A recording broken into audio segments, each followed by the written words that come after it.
नमस्कार, जय हिंद, वंदे मातरम। दोस्तों आपके अपने चैनल में अंकित डिजिटल शिक्षा पे आपका स्वागत करता हूं। देखिएगा, हम आज रॉबर्ट गैने, आपसे सिर्फ इतना भी नाम दिया जा सकता है पेपर में कि गैने के अनुसार अधिगम के सोपान बताइए कितने हैं, या गैने के अनुसार अधिगम के चरण बताइए। यहां से गैने से क्वेश्चन पूछा गया था एस टेट में, सुपर टेट में क्वेश्चन आया था। इनसे अधिगम के सोपान पूछ दिए गए थे या अधिगम के चरणों का जो क्रम पूछ दिया गया था। देखिए, आपसे सबसे पहले यही पूछा जा सकता है कितने सोपान बताए। आप बताएंगे भैया कि 8 सोपान बताए। कितने सोपान बताए, तो बताएंगे कि भैया इन्होंने 8 सोपान बताए। इनकी किस में इन्होंने बताए, कहेंगे भैया किसी ना किसी पुस्तक में बताए होंगे। तो इनकी जो पुस्तक है वह क्या है, कंडीशन ऑफ लर्निंग। याद रखिएगा, कंडीशन ऑफ लर्निंग 1965 में इनकी पुस्तक आती है। इसी पुस्तक के माध्यम से इन्होंने अपने अधिगम के 8 सोपान बताए थे।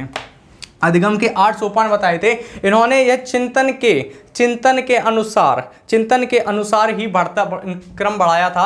अब आपसे पूछा जाए कि भैया जो कितने हैं, 8 हैं। जो पहले 4 इन्होंने बताए, इन्होंने इनमें कहा कि इनमें निम्न चिंतन की आवश्यकता होती है, कुछ ज़्यादा जटिल चिंतन की आवश्यकता नहीं होती। यानी कि जो पहले 4 हैं चिंतन के अनुसार निम्न स्तर के हैं, जो बाद के 4 हैं ये 4 यह चिंतन के अनुसार इनका क्रम बढ़ता जाता है। और सबसे ज़्यादा चिंतन किस में होता है, सबसे जटिल चिंतन की बात करें तो आप बताएंगे भैया जो इनमें सबसे जटिल चिंतन है वो 8वें क्रम में, यानी कि समस्या समाधान में होता है। जब आप किसी समस्या का समाधान करते हैं उसमें सर्वाधिक चिंतन की आवश्यकता पड़ती है। ठीक है, अब आपसे क्वेश्चन देखिए, चिंतन के अनुसार निम्न से उच्च स्तर की ओर चलेगा। कैसे निम्न से उच्च स्तर की ओर, किसने बताई, रॉबर्ट गैने, या फिर गैने भी नाम सिर्फ पूछ दिया जाता है। पुस्तक कौन सी है, कंडीशन ऑफ लर्निंग।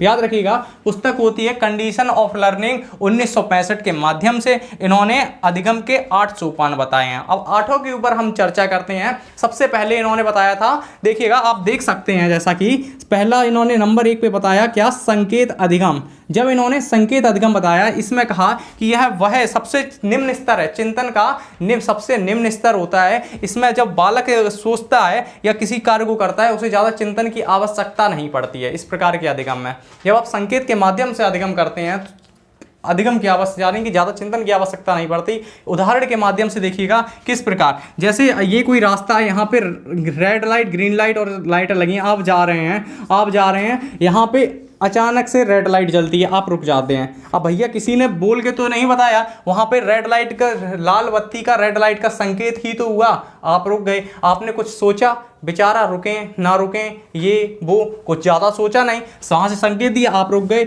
यानी कि सबसे अधिगम का जो सबसे निम्न स्तर बताया चिंतन के अनुसार, चिंतन के आधार पे, तो वह संकेत अधिगम है। दूसरा इन्होंने बताया नंबर 2 पे कि उद्दीपक अनुक्रिया। कौन सा, उद्दीपक अनुक्रिया अधिगम। इसमें इन्होंने क्या कहा कि जो बालक होता है, बालक उद्दीपक अनुक्रिया के माध्यम से सीखता है। और यह जो अभी जब इन्होंने यह बताया तो कहा, यह जो पहला इन्होंने बताया था संकेत अधिगम, इससे थोड़ा जटिल है। इसमें जो बालक होगा उद्दीपक अनुक्रिया के माध्यम से सीखेगा। और मुख्य बात इन्होंने जो बताई कि इन्होंने जो यह बताया, इन्होंने उद्दीपक अनुक्रिया वाला, जब उद्दीपक अनुक्रिया की बात करें, आपसे पूछा जाए किसने दिया, आप बताएंगे भैया थॉर्नडाइक ने दिया। किसने दिया, थॉर्नडाइक ने दिया उद्दीपक अनुक्रिया अधिगम। ठीक है, तीसरा बताया श्रृंखला अधिगम। इन्होंने तीसरा बताया श्रृंखला अधिगम। देखिएगा, यह श्रृंखला अधिगम, इसका नाम से ही आपको समझ में आता है किसी चीज को हम श्रृंखला के माध्यम से सीखते हैं। आप जैसे ABCD सीखते हैं, जैसे एक श्रृंखला बनती है, A के बाद B आता है, C आता है, D आता है, E आता है, F आता है, यह एक श्रृंखला है। आप गिनती जैसे सीखते हैं 1 2 3 4, ये भी एक श्रृंखला है। इस प्रकार की जो चीजें आप सीखते हैं वह श्रृंखला अधिगम के अंतर्गत आती हैं, यह बताया इन्होंने। कुछ ज्यादा चिंतन किया इनको। जब आप श्रृंखला में देखते हैं, आप A लिख दिया, यहाँ पे किसी ने C लिख दिया, यहाँ पे पूछ दिया क्या आएगा, सोचेंगे आप ज़्यादा नहीं। आपको पता है भैया एक सीरीज चल रही है, एक क्रम चल रहा है, एक श्रृंखला चल रही है। A के बाद B आएगा तो आएगा ही, A के बाद B ही आएगा। यहाँ पे C नहीं आ सकता, यहाँ C की जगह B नहीं आ सकता, B की जगह C नहीं आ सकता। श्रृंखला अधिगम में प्रत्येक चीज का अपना क्रम निश्चित होता है। अब देखिएगा, जब इन तीसरे की बात आती है, शब्द सहचर्य अधिगम, बताइएगा नंबर 4 है, शब्द सहचर्य अधिगम होता है। इसमें क्या कहा गया कि जब बालक होता है इसमें शब्दों के माध्यम से सीखता है किसी चीज़ को याद करके। जैसे आपने गाने सुने होंगे, गाने, उनमें क्या होता है, शब्दों के बाद शब्द ही तो आते हैं और उन शब्दों को इस प्रकार से लगाया जाता है कि उन्हें लयबद्ध रूप में गाया जा सके। पद होता है, पद, उसमें लयबद्ध रूप होती है, एक लय के माध्यम से गाया जाता है। कहानियाँ, ये शब्द किस चीज़ में आती हैं? ये सारी की सारी चीज़ें, उदाहरण गौर करिएगा, कहानियाँ, गाने आदि, पद, या आदि चीज़ें शब्द सहचर्य के अंतर्गत आती हैं। अब बताइए इन चारों में आपने ये चारों देखें कि संकेत अधिगम, उद्दीपक अनुक्रिया अधिगम, श्रृंखला अधिगम और शब्द सहचर्य अधिगम, इनमें क्या ज़्यादा चिंतन की आवश्यकता है, जटिल चिंतन की? खुद सोच के बताइए, क्या इनमें ज़्यादा चिंतन की आवश्यकता है? नहीं है। तो पहले चार इन्होंने बताए जो रॉबर्ट गैने ने कहा इनमें निम्न चिंतन की आवश्यकता होती, कुछ ज़्यादा जटिल चिंतन की आवश्यकता नहीं होती। जैसा हमारा क्रम बढ़ता जाएगा 1 से ऊपर की ओर 8 तक, वैसे हमारा चिंतन भी बढ़ता जाएगा। इसी प्रकार से अधिगम चलता है। पहला संकेत अधिगम, दूसरा उद्दीपक अनुक्रिया अधिगम, तीसरा श्रृंखला अधिगम, चौथा शब्द सहचर। अब देखिएगा विभेदन अधिगम क्या होता है।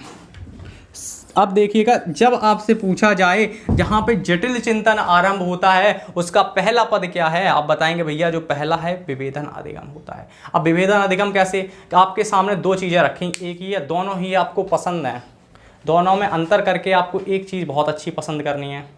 अब कैसे करेंगे आप? दोनों में एक चीज़ पसंद करके चिंतन की आवश्यकता होगी और जटिल चिंतन की आवश्यकता होगी। आप उसके सूक्ष्म पहलुओं तक जाएंगे दोनों चीज़ों के, कि अगर हमने ये ले ली और कहीं इसके अंदर के पहलू इसके ज़्यादा अच्छे हैं, जटिल चिंतन करेंगे आप उसी चीज़ में। जब आप जटिल चिंतन करेंगे तो वह दोनों के बीच में अंतर करेंगे तो विभेदन अधिगम के अंतर्गत आएगा, विभेदन अधिगम के अंतर्गत आएगा। ठीक है, आइए आगे छठवें नंबर पे चर्चा करते हैं।